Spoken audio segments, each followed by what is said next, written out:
Students, आज हम last method पढ़ने जा रहे हैं, मेजर ऑफ नेशनल इनकम। और वो लास्ट मेथड है एक्सपेंडिचर मेथड। पहले दो मेथड हमने पढ़े थे, वैल्यू एडेड मेथड और इनकम मेथड। आज हम एक्सपेंडिचर मेथड से कि नेशनल इनकम कैसे कैलकुलेट की जाती है वो पढ़ेंगे, और साथ में तीनों का थोड़ा सा आपस में कंपैरिजन भी कर लेंगे कि तीनों इंटरलिंक्ड मेथड हैं। वैल्यू एडेड मेथड हो, इनकम मेथड हो या एक्सपेंडिचर मेथड, सब एक दूसरे के साथ इंटरलिंक्ड मेथड है। तो नेशनल इनकम में हमने कह दिया कि net national product factor cost जो है वो हमारी नेशनल इनकम होती है। तो measurement of national income, it is third method कि नेशनल इनकम को कैसे मेजर किया जाता है, बाय एक्सपेंडिचर मेथड। तो एक्सपेंडिचर मेथड क्या हो गया? Total final expenditure is equal to the gross domestic product at market price, या जो हमने gross domestic product at market price निकाला वही फाइनल एक्सपेंडिचर हमारा है। This method is also called income disposable method. या वो गुड्स एंड सर्विसेज को हम बेचेंगे तो जितना भी पैसा आएगा इनकम हो जाएगी हमारी। वो कौन सी इनकम हो जाएगी? इनकम डिस्पोजेबल इनकम हो जाएगी। तो यानी एक्सपेंडिचर मेथड को हम इनकम डिस्पोजेबल मेथड भी कहते हैं, और यह कंजप्शन एंड इन्वेस्टमेंट मेथड बोलते हैं। कंजप्शन और इन्वेस्ट, जो भी इनकम हमारी, या तो इसको हम कंज्यूम कर देते हैं या इन्वेस्ट कर देते हैं फर्दर प्रोडक्शन के लिए। बिकॉज इनकम और expenditure is divided into two parts. Income हो या एक्सपेंडिचर हमारा, उसको दो पार्ट्स में हम डिवाइड करते हैं। एक आ गया कंजप्शन में, कुछ पार्ट को हम कंज्यूम करते हैं और कुछ पार्ट को इन्वेस्ट कर देते हैं। तो classification of final expenditure. Classification final expenditure कैसे इसको हम क्लासीफाई करते हैं?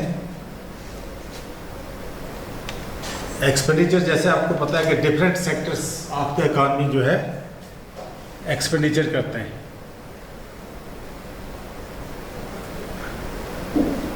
Different sectors,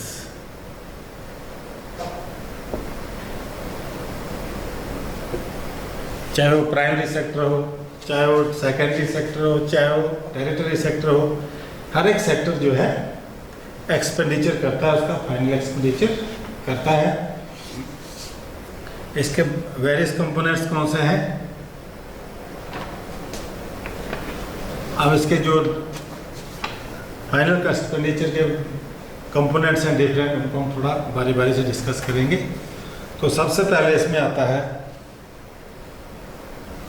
final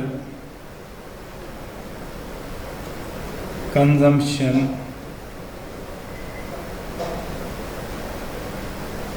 expenditure.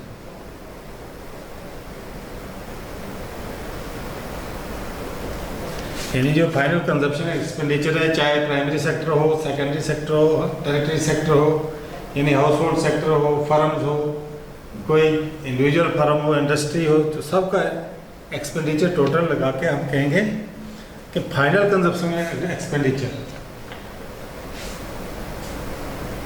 तो फाइनल कंजप्शन एक्सपेंडिचर जो है किस पे हम करते हैं? बहुत सारी चीज़ों पे एक्सपेंडिचर किया जाता है। बहुत सारी हम ड्यूरेबल चीज़ें खरीदते हैं, बहुत सारी नॉन ड्यूरेबल थिंग्स को बोलते हैं, बहुत सारी सेमी ड्यूरेबल चीज़ें खरीदते हैं। इनके ऊपर यह जो है क्या बहुत सारी एसेंशियल कमोडिटीज़ पे हम खर्चा करते हैं, तो सारे खर्चे को बोलेंगे फाइनल कंजप्शन एक्सपेंडिचर। तो फाइनल कंजप्शन एक्सपेंडिचर जो कौन करता है? कोई इंडिविजुअल मान लो,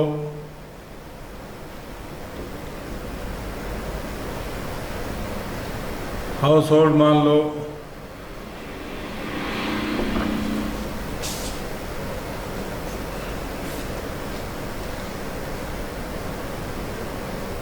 प्राइवेट,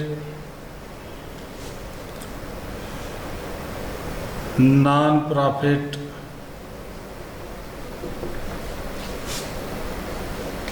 इंस्टीट्यूशंस,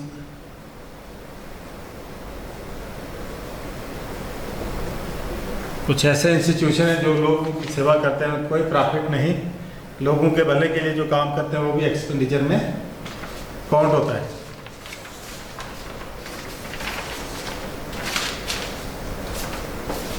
तो फाइनल कंजप्शन एक्सपेंडिचर को भी हम फिर 2 पार्ट्स में डिवाइड करते हैं. It is divided into 2 parts. Number 1 आ गया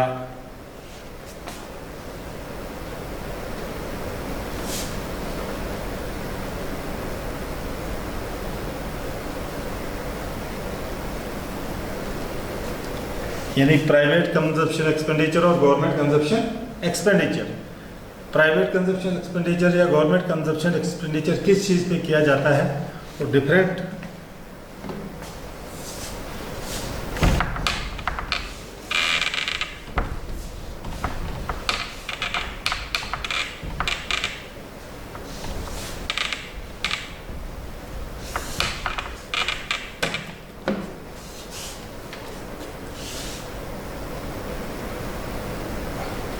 फाइनल कंजम्पशन एक्सपेंडिचर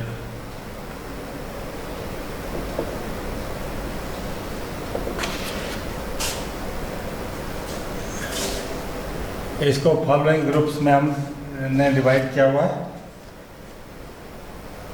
कि मान लो ये फर्स्ट है expenditure on non durable goods.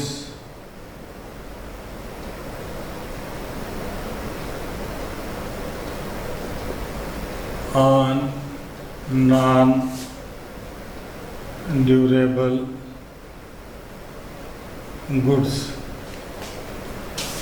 Non durable goods जो ज़्यादा देर चीज़ें नहीं रह सकती, उनके ऊपर जो खर्चा करते हैं ये भी आता है फाइनल एक्सपेंडिचर में. जैसे आगे हमारे पास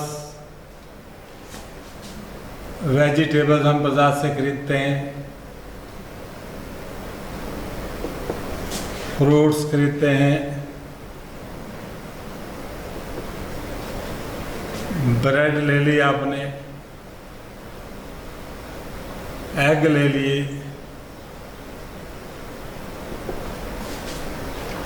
यानी ऐसी बहुत सारी चीज़ें हैं जो 1-2 दिन 4 दिन यानी रह सकती हैं, उसके ज़्यादा वो नहीं रह सकती. ऑटोमेटिकली उसके बाद वो ख़राब होना स्टार्ट हो जाती हैं. ऐसी चीज़ों को हम बोलते हैं नॉन ड्यूरेबल गुड्स. क्या बोलते हैं इनको? Non durable goods. तो ये जो फाइनल कंजप्शन एक्सपेंडिचर है, इसका एक हम किस पे ज़्यादा पहला यानी एक्सपेंडिचर करते हैं? नॉन ड्यूरेबल गुड्स पे. फिर आ गया सेकंड एक्सपेंडिचर ऑन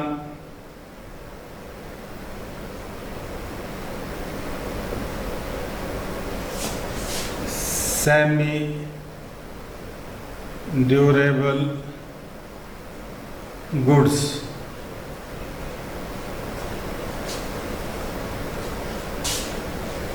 ये फाइनल एक्सपेंडिचर कुछ नॉन ड्यूरेबल गुड्स पे होता है, कुछ सेमी ड्यूरेबल गुड्स पे होता है. तो सेमी ड्यूरेबल गुड्स जैसे आगे हमारे पास जो थोड़े दिनों तक रह सकते हैं, 1 हफ्ते 2 हफ्ते 1 महीना, कहीं 2 महीने भी रह सकता है. मान लो जैसे आपने लिया आटा, फ्लोर, राइस,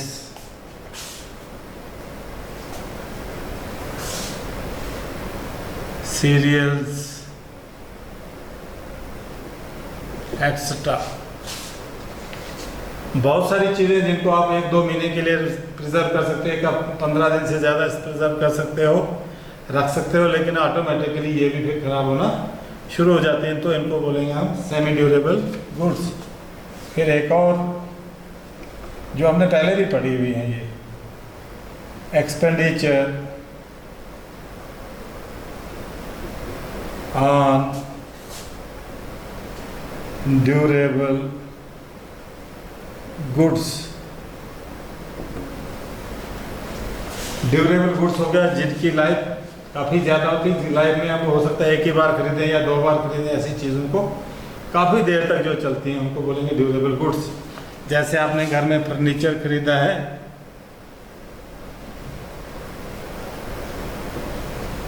जैसे आप लोगों ने घर में यूटेंसिल्स खरीदे हैं,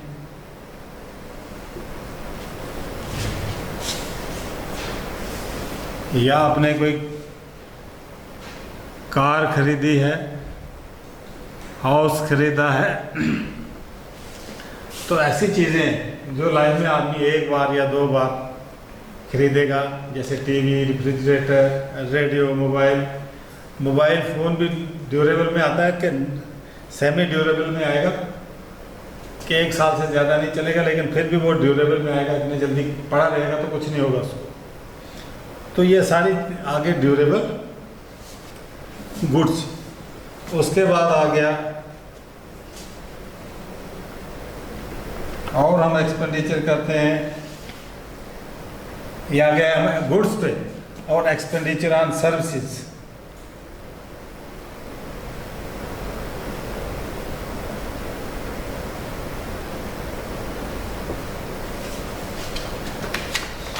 गुड्स एंड सर्विसेज। गुड्स हमने आपको कहा कि ये टेंजिबल ऑब्जेक्ट्स होती हैं। टेंजिबल ऑब्जेक्ट्स के चीज़ें का मतलब हो गया जिनको हम हाथ लगा के देख सकते हैं कि मेरे हाथ में ये पेन है, मेरे हाथ में ये कागज़ का पीस है, ये इनको मैं हाथ लगा के देख सकता हूँ। ऐसी चीज़ों को बोलते हैं टेंजिबल। और जिनको हम हाथ लगा के नहीं देख सकते, सिर्फ उनका काम कर सकते हैं, जो जिसको हम बोलते हैं सर्विसेज। जैसे घर में आपकी मम्मी जो है काम करती है, पता नहीं लगता क्या कि पूरा दिन भर काम करती है, लेकिन कोई चीज़ आपको उसके हाथ की नज़र नहीं आएगी, सर्विसेज। या इसमें एग्जांपल लेते हैं हम, जैसे बैंक का काम है, बैंक अपना एक काम करता है, इंश्योरेंस,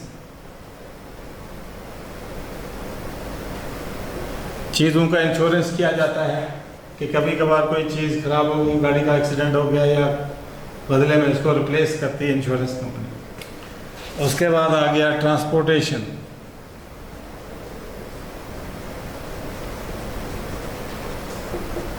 ट्रांसपोर्टेशन आप देखेंगे कि हमारा सामान जो एक जगह से दूसरी जगह चलता है, उस पर भी अलग से खर्चा आता है, वो भी एक सर्विसेज में आता है।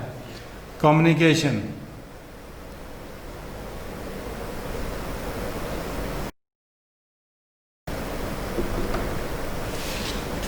संचार, कि भाई एक जगह से दूसरी जगह कैसे हम संदेश भेजते हैं, मैसेज भेजते हैं, तो जिसका आज की डेट में बहुत ज़्यादा रोल है कि घर बैठे बैठे हम लोग सारा काम कर लेते हैं इंटरनेट के ज़रिए, मोबाइल के ज़रिए, टीवी, रेडियो के ज़रिए, तो सारा घर बैठ के काम हो जाता है। तो ये भी एक्सपेंडिचर होता है इसका।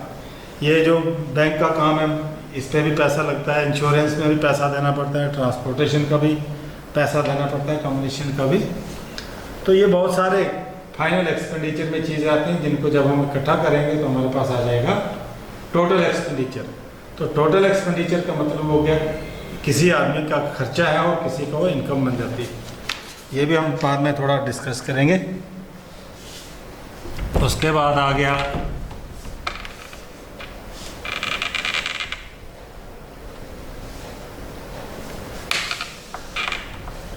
फाइनल कंजप्शन एक्सपेंडिचर में आ गया प्राइवेट। अब आ गया गवर्नमेंट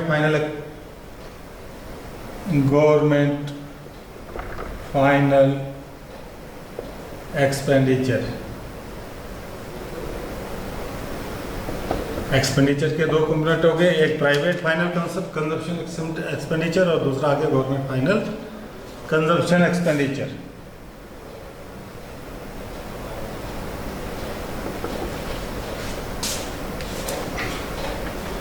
गवर्नमेंट का एक्सपेंडिचर किसके होगा? जैसे एक आम आदमी चीज़ें खरीदता है, कमाई करता है, पैसा कमाता है और खर्च करता है, गवर्नमेंट भी वैसे काम करती है। लेकिन गवर्नमेंट का एक बड़ा वास्ट फील्ड होता है, जनरल फील्ड होता है कि पूरे लोगों के लिए, सब पूरे देशवासियों के लिए काम करना होता है, इंडिविजुअल काम नहीं करना होता है। गवर्नमेंट भी सामान खरीदती है, गवर्नमेंट भी सामान बनाती बेचती है, तो बहुत सारे एक्सपेंडिचर गवर्नमेंट भी करती है। इसमें आता है सबसे पहले गवर्नमेंट जब कोई एम्प्लॉयमेंट यानी मुलाजम काम करने के लिए मुलाजमों की भर्ती करती है, एम्प्लॉयमेंट करती है अपने पास के जो काम चलाए, तो सबसे पहले क्या आता है अपने एम्प्लॉयज़ को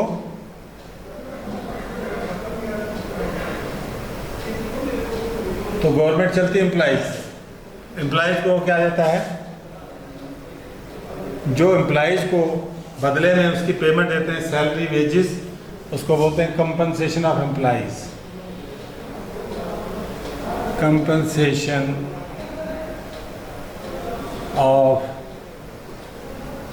एम्प्लॉयज़, ये हमने पहले भी बताया आपको कि चाहे वो पेमेंट कैश हो या पेमेंट इन काइंड हो या वो कोई किसी किस्म का मिक्स्ड इनकम हो सारा, तो वो इसमें आता है कंपनसेशन ऑफ एम्प्लॉयज़ में। दूसरा आ गया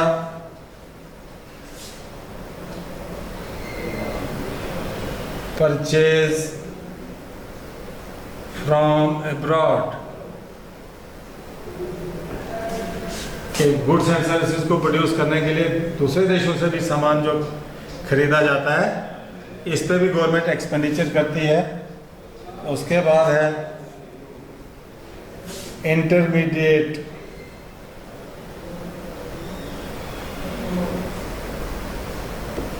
consumption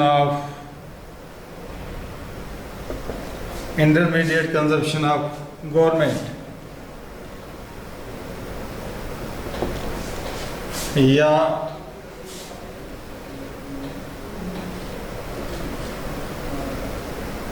goods and services purchased by the government.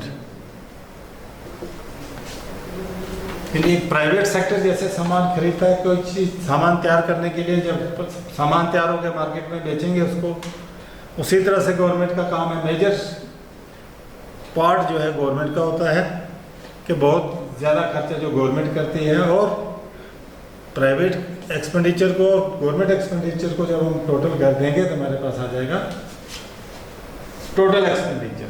तो टोटल एक्सपेंडिचर आ गया जितना, समझ लो इनकम भी उतनी है। अगर एक आदमी जो है 100 रुपीज़ उसकी इनकम है,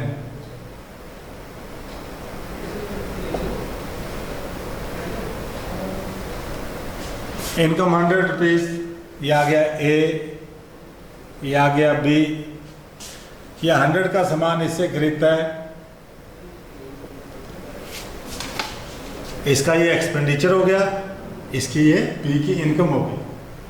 यानी 100 रुपये जब ये खर्च करेगा, 100 रुपये का सामान खरीदेगा, 100 किसके पास चले जाएगा, बी के पास। एक आदमी की इनकम दूसरे आदमी का एक्सपेंडिचर, या दूसरे का एक्सपेंडिचर तो पहले वाले का। अगर इससे ये सामान खरीदेगा, रॉ मटेरियल खरीदेगा, इंटरमीडिएट कंजम्पशन के लिए जो फर्दर प्रोडक्शन के लिए मटेरियल खरीदेगा, वही पैसा इसके पास आ जाएगा। तो उसमें ये बहुत सारी चीज़ें हैं कि फैक्टर्स ऑफ प्रोडक्शन है, फैक्टर पेमेंट है, कि factors of production land labour capital के बदले में फैक्टर पेमेंट मिलता है। तो ये हमने पढ़ा था, सर्कुलर फ्लो ऑफ इनकम, ये कंटिन्यूसली चलता रहता है। उसके बाद आ गया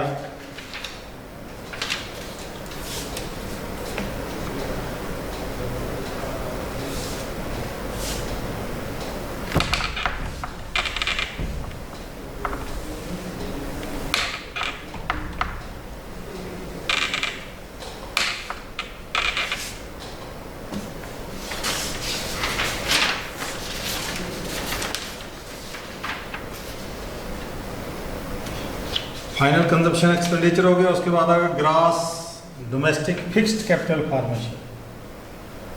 दूसरा gross domestic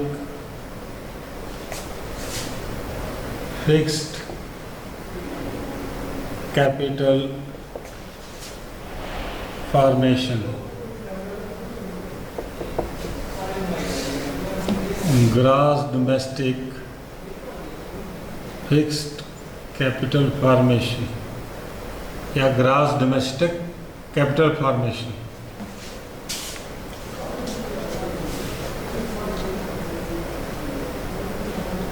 grass domestic capital formation, हमने कहा कि ये जो एक्सपेंडिचर दो किस्म का, एक कंजम्पशन, एक इन्वेस्टमेंट। तो कुछ जो कैपिटल है उसको अगर जो शेयर पैसा बच जाता है, जो पार्ट ऑफ इनकम सेव हो जाती है, तो हम किस में इसको इस्तेमाल करते हैं, इन्वेस्ट कर देते हैं यानी कैपिटल बन जाता है, वो हमारे पास एक एसेट बन जाता है, एक स्टॉक बन जाता है जिसको हम फर्दर कंजप्शन में इस्तेमाल कर सकते हैं या इन्वेस्ट कर सकते हैं। तो इसमें एक आ गया gross fixed capital formation.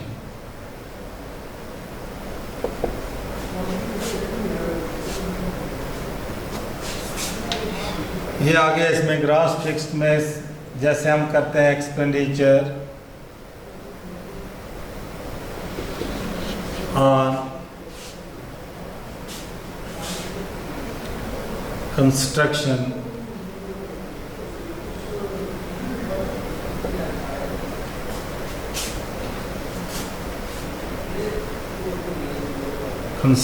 of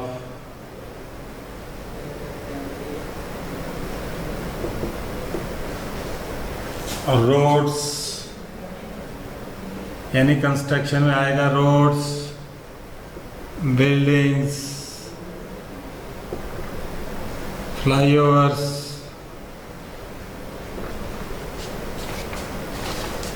fixed capital formation में क्या चीज़ आ जाती है हमारे पास, जैसे जो बड़ी बड़ी कंस्ट्रक्शन करते हैं, हमने रोड बना के लिया, हमारे पास एक फिक्स्ड कैपिटल बन गया, एक बार बन गया, दोबारा बार बार उसको नहीं बनाना। कोई बिल्डिंग बना ली गवर्नमेंट की जिसको फर्दर इस्तेमाल किया जा सकता है, फ्लाईओवर्स इतने बड़े बड़े आजकल शहरों में ट्रैफिक कंट्रोल करने के लिए, रोड कम पड़ गई है, ट्रैफिक जैम को कम करने के लिए फ्लाईओवर्स बना लिए, तो ये किस में आ जाएंगे, फिक्स्ड कैपिटल फॉर्मेशन, जिनको एक ही बार बनाना है, बार बार उसको बनाने की ज़रूरत नहीं है। फिर दूसरा आ गया expenditure on fixed investment.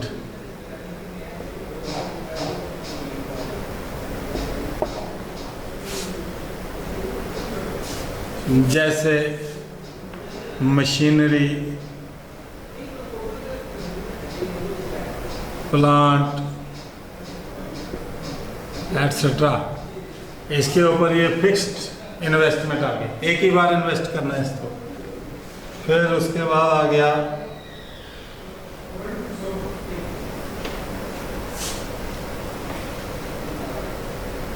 Number 3, एक आ गया फाइनल कंजप्शन एक्सपेंडिचर, जिसमें आ गया private final consumption expenditure, government final consumption expenditure. दूसरा आ गया gross domestic fixed capital formation. तीसरा आ गया net factor income, net exports.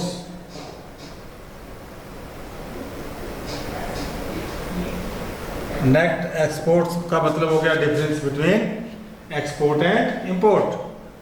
Net export का हम निकालते हैं export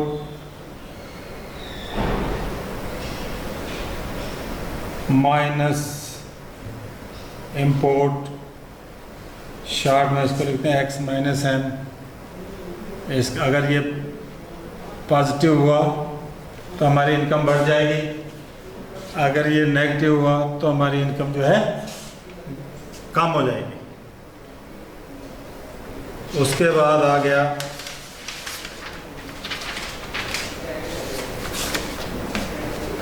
number 4, net factor income from abroad, NFIA। इसी तरह से जो हमारे रेजिडेंट ऑफ आवर कंट्री और नॉन रेजिडेंट ऑफ कंट्री जो जिनका डिफरेंस आएगा तो उसको बोलेंगे net factor income from abroad. ये भी अगर पॉजिटिव हुई तो हमारी ग्रॉस इनकम बढ़ जाएगी, अगर ये नेगेटिव हुई तो हमारी जो नेट नेशनल इनकम जो है वो कम हो जाएगी। तो ये डिफरेंट मेथड्स कंपोनेंट्स हैं इसके, जिससे हम फाइनल एक्सपेंडिचर जिनमें करते हैं, अगर इन सभी फाइनल एक्सपेंडिचर्स को इकट्ठा कर दिया जाएगा, ऐड कर दिया जाएगा, तो हमारे पास तब भी नेशनल इनकम काउंट हो जाती है।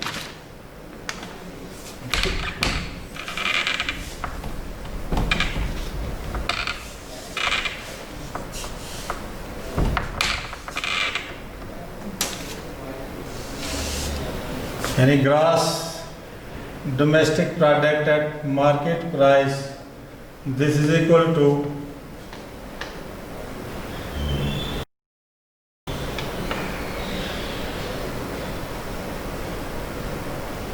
private fixed capital expenditure plus government fixed capital expenditure plus government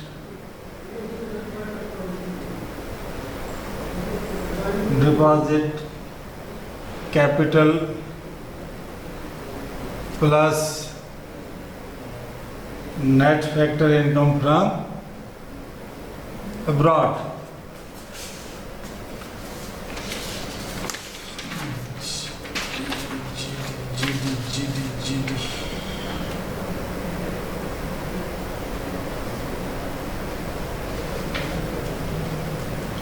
Private final capital expenditure, government final capital expenditure plus government domestic capital formation plus net exports. यहाँ हम लिखेंगे net domestic product at market price, this is equal to PFCE plus GFCE plus GDCF plus X minus M minus depreciation.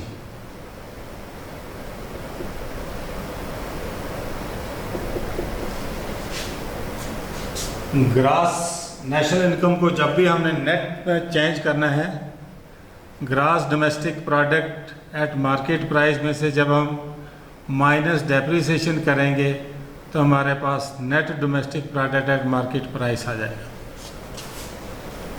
अगर depreciation को add करेंगे तो grass domestic product हमारे पास आ जाएगा, अगर माइनस करेंगे तो नेट डोमेस्टिक प्रोडक्ट आ जाएगा। इसी तरह से नेट नेशनल प्रोडक्ट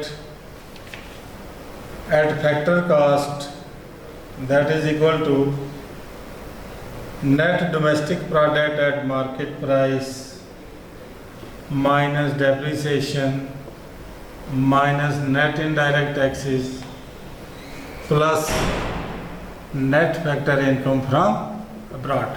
ये आपने पहले पढ़ा हुआ है कि net national product at factor cost, that is equal to net domestic product at market price minus depreciation minus net indirect taxes plus net factor income from abroad.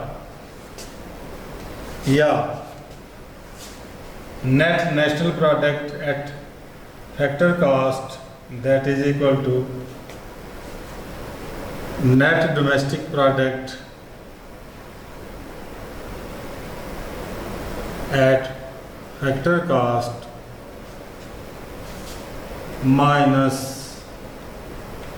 plus net factor income from abroad. इसमें ये नहीं, इसमें हम net factor income from abroad add कर देंगे तब भी हमारे पास net national product at factor cost आ जाएगा। तो इस तरह से हम डिफरेंट मेथड से नेशनल इनकम को कैलकुलेट कर सकते हैं कि वैल्यू एडेड या प्रोडक्ट मेथड, जिसमें सभी गुड्स एंड सर्विसेज की क्वांटिटी को मल्टीप्लाई करेंगे प्राइस से, जो टोटल आ जाएगा तो हमारे पास आ जाएगा वो नेशनल इनकम। या इनकम मेथड से जितने भी फैक्टर पेमेंट, जितने रिसोर्सेज फैक्टर सर्विसेज पे जो वापस हमें बदले में फैक्टर पेमेंट मिलता है, यानी compensation of employees, operating surplus, mixed income, इन सबको टोटल करके जब जो हमारे पास आएगी, सबकी इनकम यानी इकट्ठी करके तो भी हमारे पास नेशनल इनकम आ जाएगी। या सभी लोग मिलके, सारे इंटरप्राइजेज मिलके, प्राइवेट, गवर्नमेंट, इंडिविजुअल, एग्रीगेट्स, इकट्ठे मिलके सब जो एक्सपेंडिचर करेंगे तो जब टोटल एक्सपेंडिचर आएगा उससे भी हमारा नेशनल इनकम जो है कैलकुलेट हो सकती है। तो ये डिफरेंट मेथड से 3 जिनसे हम नेशनल इनकम को मेजर कर सकते हैं। इस तरह से ये आपका जो नेशनल इनकम वाला टॉपिक जो कंप्लीट होता है। Thank you.